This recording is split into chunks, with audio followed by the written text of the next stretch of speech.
السلام عليكم.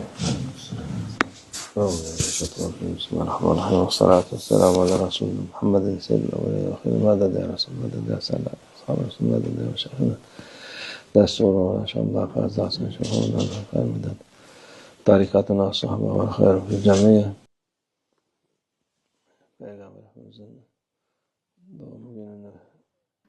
ہمارے رسول اللہ صلی اللہ علیہ وسلم کا جنم دن منانا اور انہیں یاد کرنا اللہ کی رضا پانے کا ذریعہ ہے انشاءاللہ۔ اب وہ کہتے ہیں کہ میلاد جیسی کوئی چیز نہیں ہے وغیرہ وغیرہ۔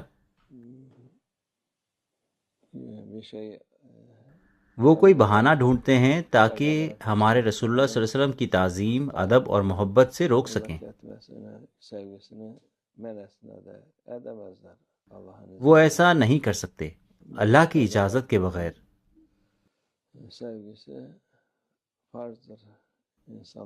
کیوں؟ کیونکہ ہمارے رسول اللہ صلی اللہ علیہ وسلم کی محبت انسانیت اور مسلمانوں پر فرض ہے۔ تو شکر ہے اللہ کا، آج ہم سائپرس جا رہے ہیں انشاءاللہ۔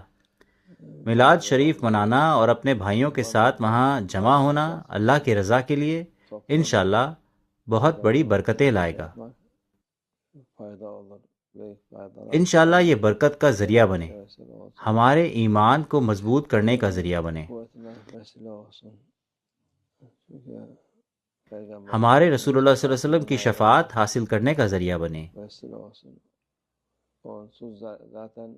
ویسے بھی اس کے بغیر کچھ کام نہیں آتا۔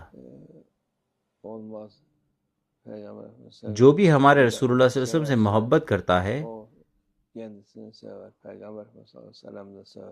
ہمارے نبی کریم صلی اللہ علیہ وسلم بھی اس سے محبت کرتے ہیں۔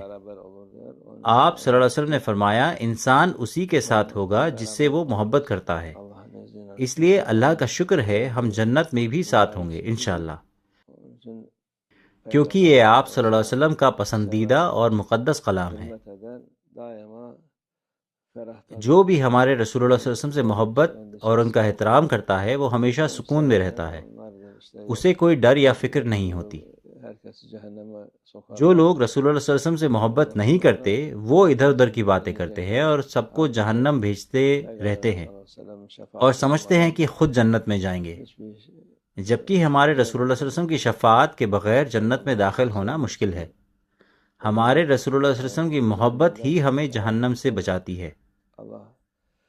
اللہ ان مقدس دنوں میں برکت عطا فرمائے۔ انشاءاللہ اس مقدس دن کی برکت ہم پر نازل ہو۔